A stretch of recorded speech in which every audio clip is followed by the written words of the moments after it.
Awak nak maki ke, awak nak kutuk kami ke, kami tak ada masalah. Jesus, in the name of Jesus. La ilaha illallah, la ilaha illallah.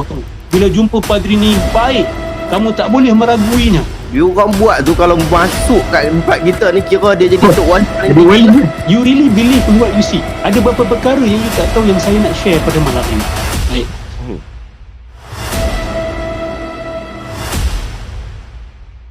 Okey, bagi fans Rosdi Hassan ni, kami nak kongsi satu fakta yang mungkin anda tidak tahu, anda sendiri tidak pernah dengar benda ni.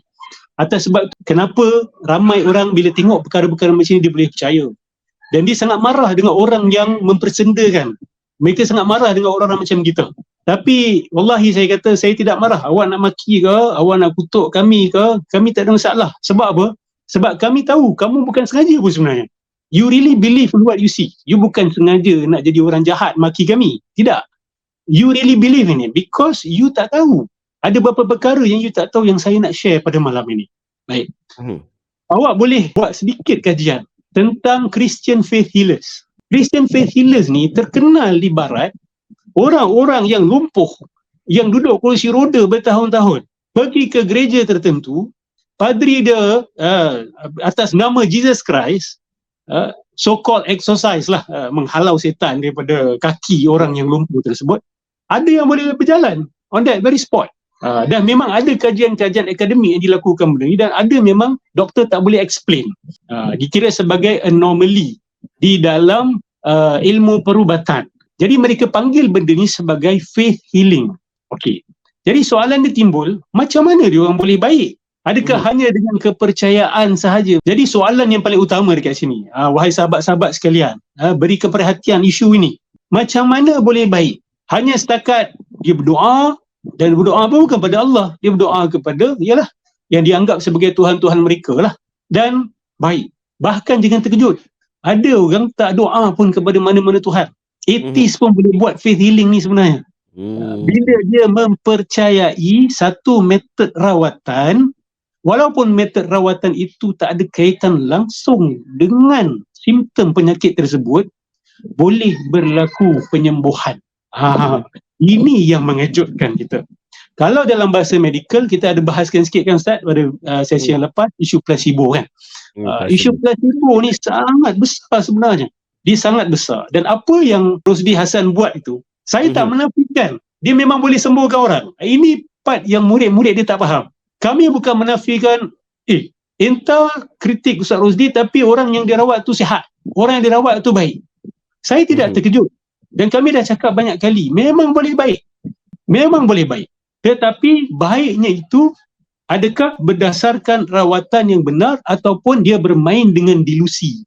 Ataupun dia bermain dengan placebo di dalam otak manusia? Siapa nak faham benda ni dengan lebih lanjut, dia kena belajar hipnosis dan hipnoterapi. Untuk dia faham macam mana kekuatan kepercayaan boleh melakukan sesuatu kepada tubuh kita. It begins with your mind. Dia boleh heal what is in your body. Ini dipanggil sebagai psychosomatic effect. Dia bermula sebagai masalah minda, tapi masalah minda itu terzahir sebagai sakit pada tubuh. Jadi nak hilangkan sakit pada tubuh itu, dia kena start balik kepada punca dia, kepada akal fikiran dia, kepada otak dia. Saya nak bagi satu contoh. Ini kalau tak silap saya berlaku kepada Ibnu Sina. Ada seorang perempuan ini, satu tangan dia tak boleh bergerak. Buat apa pun tangan tu kejung, tak boleh bergerak. Jadi Ibnu Sina faham ini penyakit apa.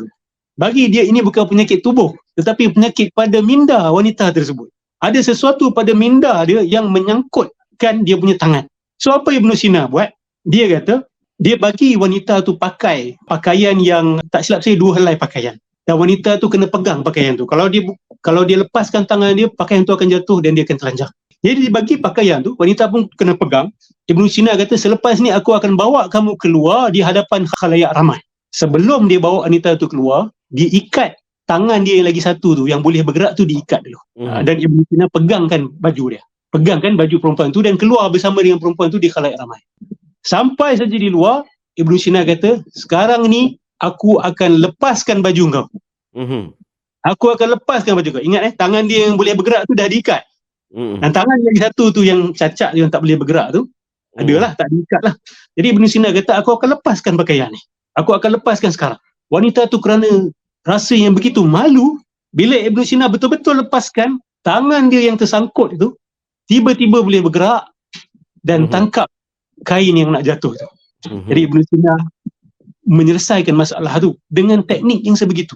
Sebab Ibn Sina tahu bahawa penyakit wanita itu bukan pada tangan dia, tetapi pada minda dia. Ini problem manusia. Kadang-kadang kita ada kesedihan yang terkumpul. Kita ada kemarahan yang terkumpul. Dia boleh terzahir di dalam kecacatan-kecacatan tubuh. Kadang-kadang ada orang jalan timpang. Dia timpang bukan sebab kaki dia ada problem, tetapi sebab dalam pemikiran dia ada ketimpangan. Ada perkara tertentu yang tidak seimbang. Jesus, in the name of Jesus. Simptom tubuh dia.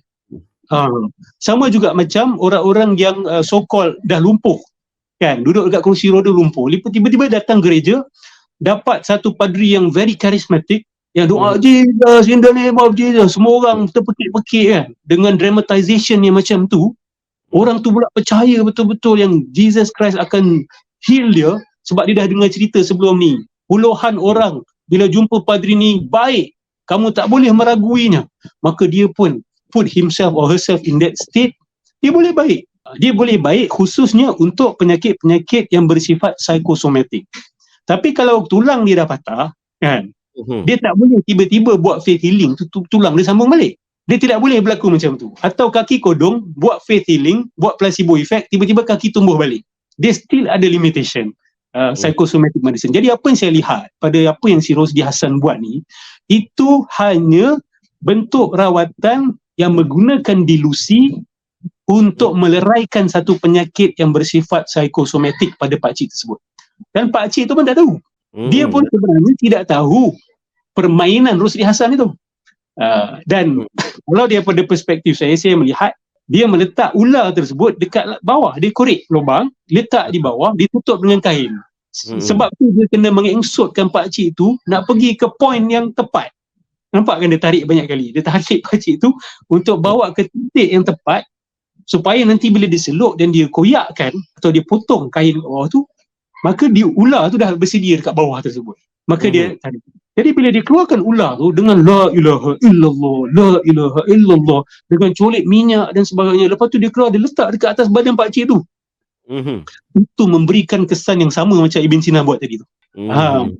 Tetapi beza Rosdi Hassan dengan Ibn Sina, Ibn Sina tidak tipu perempuan tu. Ibn Sina tidak kata aku ada karamah lah, aku boleh tarik jin keluar daripada badan hang lah. Dia tak boleh tipu. Tapi apa yang Rosdi Hassan ni buat, dia adalah, pada perspektif saya, ini adalah satu penipuan.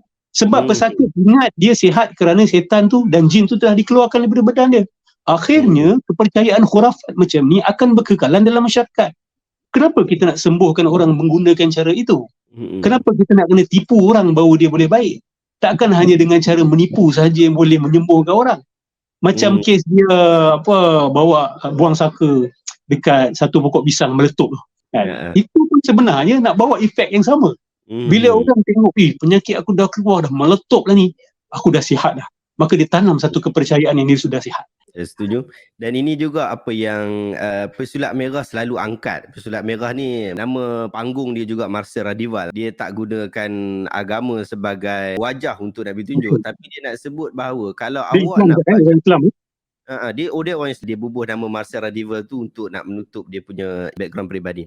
Tapi dia punya kempen ialah kalau awak nak berlakon, nak jadi magician, awak jadi magician sebagai menghibur orang. Sebab apa yang Rosdi Hassan buat tu sebenarnya magician buat dah. Sebab tu dia kata tadi ini budak-budak punya style kan. Kalau kita tengok, saya memang agak minat dengan Britain Got Talent. Saya selalu jumpa dengan magician. Tengok banyak magician dekat situ. Illusionist dan sebagainya, mentalist sebagainya. Dia orang buat tu kalau masuk kat tempat kita ni, kira dia jadi Tok Wali paling tinggi lah. Satu hari je. Betul. Dan orang akan percaya sebab memang bila orang buat magician ni, dia orang buat magic trick ni memang untuk orang percaya, tapi itu hanyalah lakonan dan mereka sebut ini adalah entertainment, ini adalah satu hiburan. Kalau Rosdi Hassan ataupun seumpama dengannya mereka sebut bahawa ini adalah entertainment, tak ada masalah. No issue. Betul. Masalahnya dia guna tu yang dia sebut, Marcel selalu sebut, dia kata berkedok agama tu. Maksudnya dia gunakan agama untuk nak pergi kata nak mengangkat diri sendirilah, paling kurang lah kan. Nak mengangkat diri sendiri ataupun nak mengatakan apa yang dia buat itu memang betul, memang real. Dia tak sebut lagi entertainment dah. Kalau kita sebut entertainment, kalau kita kata oh ini dia nak main-main saja ni, nak buat gurau, dia akan menafikan. Ini bahaya. Tapi saya ingat dalam dunia kita hari ini, walaupun masih ada ramai orang yang terpengaruh dengan hal ini yang kita perlu kempen, tetapi sesiapa yang mencari, yang menggunakan akal, kepala otak Allah Ta'ala bagi ni, insya-Allah dia akan bertemu dengan bahawa yang ni memang tak boleh pakai. Macam Ustaz sebut tadi lah, kita ni bukan tolak semua, tetapi kita kena fikir dulu. Ada benda yang orang cuba untuk abuse our knowledge, abuse kita punya kepandaian ni. Lalu dia gunakan kita seolah-olah kita ni macam orang bodoh sangat. Itu kita kena jaga. Dia menarik bila Ustaz contoh benda ni, kena gentleman lah kan. Kita nak buat show, kata nak buat show. Jangan duk campur aduk, lepas tu tanam penipuan dalam minda masyarakat. Kalau kita ambil contoh dalam sejarah Islam, kita ada orang seperti Imam Al-Baqillani. Imam Al-Baqillani ni, tak ramai orang tahu dia ada tulis satu buku. Tajuk buku dia Hiyalul Hallaj. Magic trick yang dilakukan oleh Al-Hallaj. Sebab Al-Baqillani menganggap bahawa Al-Hallaj ni seorang yang berakidah batiniah. Dan dia memang menyusup masuk untuk merosakkan akidah Islam. Dan Al-Baqillani ni adalah ulama besar Asy'ariyah. Kan? Jadi pada Ahli Sunnah wal Jamaah Malaysia, awak semua mengaku, kita rata-rata lah mengaku Asy'ariyah Maturidiyah, kena tahu kisah ni. Jadi Al-Baqillani menulis buku Hiyalul Hallaj untuk membuktikan kepada masyarakat the so-called karamah yang si Hallaj tunjukkan, Tok kata diri dia Tok Wali dan sebagainya, sebenarnya adalah magic trick dan boleh dibuktikan. Jadi itu pembongkaran ni dah berlaku lama sebenarnya. Jadi hari ni kita hanya meneruskan sahaja pembongkaran ini, meneruskan tradisi para ulama kita. Begitu juga dengan Syekh Ibn Taymiyah. Syekh Ibn Taymiyah pernah menghadapi satu kelompok, dia orang ni mendakwa boleh masuk dalam api. Boleh masuk ke dalam api. Dan mereka mencabar Ibn Taymiyah untuk masuk sekali bersama dengan mereka. Ibn Taymiyah ni, Alhamdulillah, seorang yang sangat cerdik, alim yang sangat cerdik. Dia kata, aku boleh masuk bersama kamu ke dalam api, tapi dengan syarat, sebelum kita dua-dua masuk dalam api, dua-dua kita perlu mandi air hangat. Jadi ada sebahagian kawan-kawan Ibn Taymiyah bimbang lah, dia kata, kenapa Ibn Taymiyah sampai berani nak masuk ke dalam api bersama dengan mereka kan? Apa yang Ibn Taymiyah ada untuk selamat daripada api tu? Ibn Taymiyah kata, dia mengambil inspirasi daripada kisah Nabi Ibrahim. Allah tidak akan menghina pejuang-pejuang agama. Allah akan menangkan kita. Dan ada, bila disampaikan kepada geng-geng tersebut, okey, kami bersedia masuk dalam api dengan kamu dengan syarat kita mandi air suam dulu ataupun air hangat dulu. Akhirnya mereka tarik diri. Mereka kata tak boleh. Akhirnya terbongkar. Jadi orang tanya Ibn Taymiyah, kenapa kau suruh dia orang mandi dulu? Sebab Ibn Taymiyah kata, hakikatnya sebelum mereka masuk ke dalam api, mereka ada sapukan sesuatu kepada tubuh mereka. Dan bahan tersebut yang akan menghadang daripada kulit mereka terbakar. Atas sebab itu, aku suruh mandi air hangat dulu supaya bahan tersebut luntur. Dan bila luntur, mereka sentuh api, pasti mereka akan terbakar. Jadi mereka mengaku kalah atau mereka cabut. Saya yakin dengan dia orang punya alasan-alasan yang sama juga digunakan hari ni lah. Dan ini semua benda tahap tinggi, hang tak faham kan. Kita tak boleh tunjuk kepada orang yang tidak percaya. Ini ilmu karamah. Orang yang nafikan tak guna kalau kita tunjukkan. Jangan buang masa dengan wahabi-wahabi ni kan. Same. I believe it was the same excuses yang dia orang bagi pada waktu tu.